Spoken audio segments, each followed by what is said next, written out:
अस्सलाम वालेकुम, welcome back to our series. जो हमारे पास फार्मास्यूटिक्स हमारा जो सेक्शन है वो चल रहा है। चैप्टर नंबर 1 है फार्मेसी। तो कुछ टाइप्स हमने पिछले लेक्चर में पढ़ ली थी। नेक्स्ट हमारे पास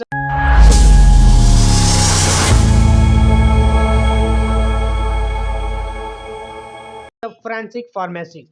it is a branch of pharmacy. Pharmacy की ऐसी ब्रांच है that deals with the study of drug laws is known as forensic pharmacy. ठीक है, ड्रग लॉज यानी कौन सी मेडिसिन को कितना यूज़ करना है और ये नेशनल या इंटरनेशनल यूज़ हो भी रही है या नहीं। ठीक है, इसके बाद वो मेडिसिन बैन तो नहीं हुई। ये हमारे पास ड्रग लॉज, इसको हम स्टडी करेंगे फोरेंसिक फार्मेसी लेवल तक। ठीक है, तो forensic pharmacy deals with the legal aspects of pharmacy practice. यानी कुछ मेडिसिन हम जो एक शख्स है वो प्रैक्टिस कर भी सकता है या नहीं कर सकता।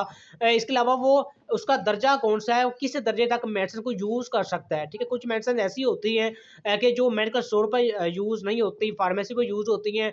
कुछ फार्मेसी पर यूज़ नहीं होती, वो हॉस्पिटल में डायरेक्ट यूज़ की जाती है। ठीक है, तो ये तमाम चीज़ें हमारे पास फोरेंसिक फार्मेसी वो देखते हैं। ठीक है, अब वो aspects on which forensic stress down on are following. वो एस्पेक्ट जो हमारे पास फोरेंसिक फार्मेसी देखती है वो कौन कौन से हैं, आइए देखते हैं हमारे पास वो कौन कौन से।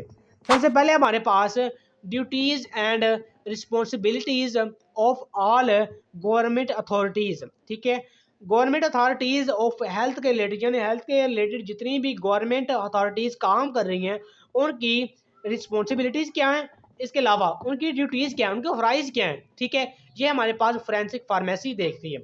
नेक्स्ट हमारे पास सेकंड है how to register new drug industry and pharmacy. एक हमारे पास नई फार्मेसी बनी है, इंडस्ट्री बनी है ड्रग की। ठीक है, मेडिसिन के रिलेटेड, तो उसको कैसे हमने रजिस्टर करवाना है। ठीक है, ये हमारे पास दूसरा जो काम है फोरेंसिक फार्मेसी का है। नेक्स्ट हमारे पास लास्ट है how to obtain licence to manufacture purchase and sale drugs. यानी जो हमारे पास मैन्युफैक्चरर है वो कैसे परचेज कर सकता है या सेल एंड ड्रग्स कर सकता है, सेल ड्रग्स को कैसे कर सकता है, उसका लाइसेंस यानी एक हमारे पास रजिस्ट्री होती है कि ये बंदा ये मेरे से यूज़ कर सकता है, सेल कर सकता है या नहीं कर सकता, तो उसको लाइसेंस में कन्वर्ट करवाना किसका काम है, फोरेंसिक फार्मेसी का काम है। हॉस्पिटल फार्मेसी आ जाती है। हॉस्पिटल एक ऐसा इंस्टीट्यूट है where ill patients are treated. एक ऐसा इदारा है हॉस्पिटल जहाँ पर बीमार जो पेशेंट्स उनको उनको क्योर किया जाता है, उनका इलाज किया जाता है, उनको ट्रीट किया जाता है। The hospital pharmacy is the department, एक ऐसा डिपार्टमेंट है या इंस्टीट्यूशन है ऑफ एनी हॉस्पिटल, किसी भी अस्पताल का एक ऐसा इदारा है where pharmacy practice has been done, जहाँ पर फार्मेसी की प्रैक्टिस मुकम्मल तौर पर की जाती है। ठीक है, तो यहाँ पर क्योंकि मेडिसिन यहाँ फ़ौरन यूज़ हो जाती होती हैं, तो इसलिए फार्मेसी प्रैक्टिस यहाँ पर की जाती है। The pharmacist working in hospital pharmacy is known as hospital pharmacist. जो फार्मासिस्ट हॉस्पिटल फार्मेसी में वर्क कर रहा होगा उसको हम कहेंगे हॉस्पिटल फार्मासिस्ट। ठीक है, तो ये हमारे पास हॉस्पिटल फार्मेसी है। नेक्स्ट एंड लास्ट है हमारे पास क्लिनिकल फार्मेसी। तो इसकी हम डेफिनेशन देखें तो according to European Society of Clinical Pharmacy, तो हमारे पास जो यूरोपियन सोसाइटी है वो क्लिनिकल फार्मेसी को इस तरह डिफाइन करती है कि हमारे पास clinical pharmacy is the speciality of pharmaceutical sciences. ठीक है, एक ऐसी साइंस है जिसमें हम स्टडी करते हैं that deal with the study of drugs, जो जिसमें हम मेडिसिन को स्टडी करते हैं in contrast with the specific disease.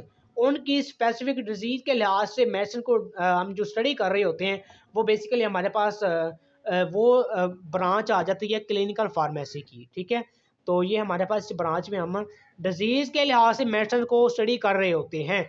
तो ये हमारे पास अगर हम देखें हमारे पास पैराडोल है, तो इसको हम एज ए एंटी फीवर भी यूज़ कर लेते हैं। ठीक है, एज ए पेन किलर भी यूज़ कर लें, तो ये हमारे पास इसकी स्पेसिफिक डिजीज़ कहलाती है। ठीक है, तो the pharmacist working in the type of pharmacy. ठीक है, जो फार्मासिस्ट इस फार्मेसी में वर्क कर रहा होता है तो उसको हम क्लिनिकल फार्मासिस्ट कहते हैं। यानी जो क्लिनिकल फार्मेसी में वर्क करेगा फार्मासिस्ट, उसको हम क्लिनिकल फार्मासिस्ट कहते हैं। And the main responsibilities are, उसकी जो हमारे पास क्लिनिकल फार्मेसी की रिस्पॉन्सिबिलिटी है वो क्या करेगा हमारे पास, medication review in comparison with diagnose. यानी जो बीमारी हमें डायग्नोस हुई है, सर्च मिली है हमें, उसके मुताबिक मेडिकेशन का रिव्यू देना कि ये जो मेडिसिन है कितनी अच्छी है, कितनी इस बीमारी के लिए अच्छी नहीं है। तो ये हमारे पास मेडिकेशन रिव्यू आ गया। Study about drug interaction for specific prescription, जो मेडिसिन लिखी हुई है हमारे पास उसके मुताबिक स्टडी करना कि ये हमारे पास ये बीमारी है तो उसके मुताबिक ये बीमारी ये हमारे पास ड्रग लिखी हुई है तो उसको स्टडी करना। नेक्स्ट हमारे पास ड्रग एडवर्स रिएक्शन प्रोफाइलिंग, यानी एक बंदा है उसको ये मेडिसिन रिएक्शन कर जाती हैं यानी उसको एक एडवर्स रिएक्शन हो जाता है तो उसकी प्रोफाइल तैयार करना कि ये जो शख्स है, ये जो डिजीज़ पर्सन है या पेशेंट है या इल पर्सन है, ये हमारे पास ये मेडिसिन यूज़ नहीं कर सकता, यूज़ करेगा तो इसको रिएक्शन हो जाएगा, एडवर्स रिएक्शन। नेक्स्ट हमारे पास फार्मेको इकोनॉमिक स्टडीज़, यानी जो हम डिजीज़ पेशेंट को मेडिसिन दे रहे हैं उसके मुताबिक हमारे पास क्या कॉस्ट आई है और क्या हमारे पास प्रॉफिट आया है, तो ये हमारे पास फार्मेको इकोनॉमिक स्टडीज़ ये हमारे क्लिनिकल फार्मेसी में देखी जाती है। एंड लास्ट हमारे पास ड्रग फार्मूलरी है, यानी हमारे पास ड्रग्स की जो प्रेस्क्रिप्शन में देखें तो हमारे पास एक तरतीब सी होती है मेडिसिन की, तो वो हमारे पास ड्रग फार्मूलरी कहलाता है, एक लिस्ट है मेडिसिन की। तो वो कहाँ देखी जाए, वो कौन देखता है, हमारे पास क्लिनिकल फार्मासिस्ट देखता है। किस में देखता है, क्लिनिकल फार्मेसी में ये चीज़ आ जाती है। पास एक बड़ा ही इंपॉर्टेंट शॉर्ट क्वेश्चन लहदा पूछ सकता है, डिफरेंस में भी पूछ सकता है, फार्मासिस्ट और असिस्टेंट फार्मासिस्ट यानी बी कैटेगरी यानी फार्मेसी टेक्नीशियन, इसमें जो मेजर डिफरेंस है वो पूछ सकता है।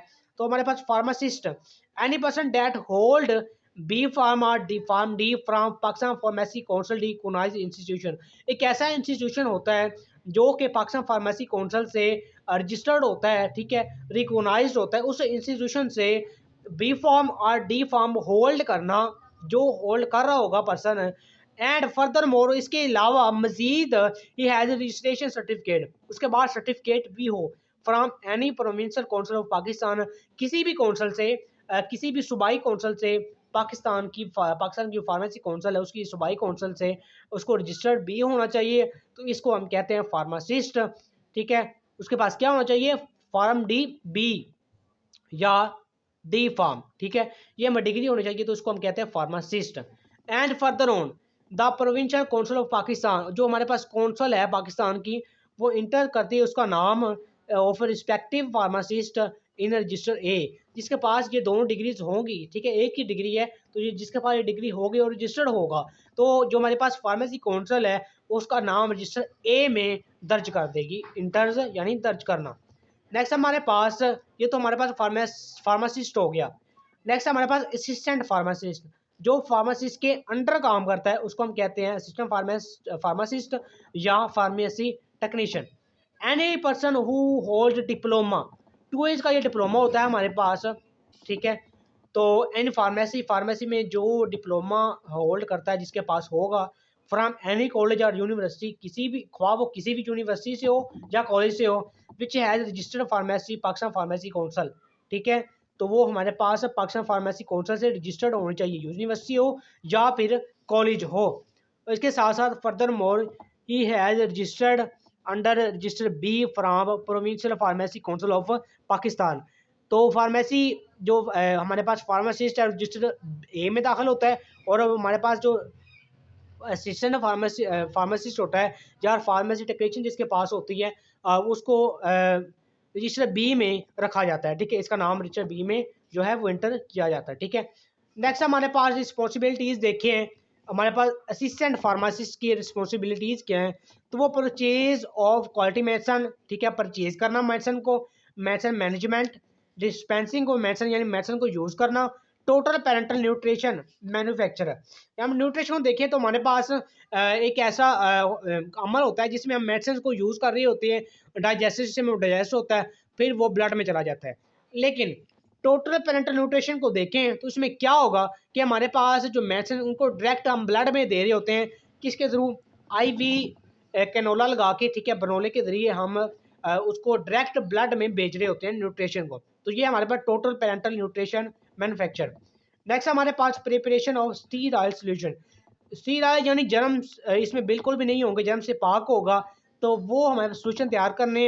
एजुकेशन एंड ट्रेनिंग, एजुकेशन भी देता है, ट्रेनिंग भी देता है ऑफ नर्सिस को, एंड पैरामेडिक्स, ऐसे पर्सन जो कि फर्स्ट एड दें और इल पेशेंट्स को या जो इमरजेंसी पेशेंट है तो उनको हॉस्पिटल भी पहुंचाएं, तो ये हमारे पास पैरामेडिक्स का काम होता है, ठीक है, उसकी रिस्पॉन्सिबिलिटी होती है। ये हमारे पास असिस्टेंट फार्मेसी की जो हमारे पास रिस्पॉन्सिबिलिटी है वो ये है, ठीक है। लास्ट जो हमारा टॉपिक है इस चैप्टर का, फार्मेसी चैप्टर में 1 है, तो थेराप्यूटिक्स है। ये ब्रांच ऑफ मेडिकल साइंसेज की ऐसी ब्रांच है जिसमें ट्रीटमेंट ऑफ डिजीज़, यानी डिजीज़ की जो ट्रीटमेंट की जाती है उसको हम स्टडी करें, तो ये हमारे पास थेराप्यूटिक्स कहलाता है। तो ये था हमारा चैप्टर नंबर 1 कंप्लीट हो गया फार्मेसी का, फार्मास्यूटिक्स का चैप्टर नंबर 1 फार्मेसी कंप्लीट हो गया। नेक्स्ट हम पढ़ेंगे जो नेक्स्ट चैप्टर नंबर 2 है ड्रग के रिलेटेड, तो हम उसको नेक्स्ट लेक्चर में पढ़ेंगे। तो तब तक दीजिए हमें इजाज़त एंड अल्लाह हाफिज़।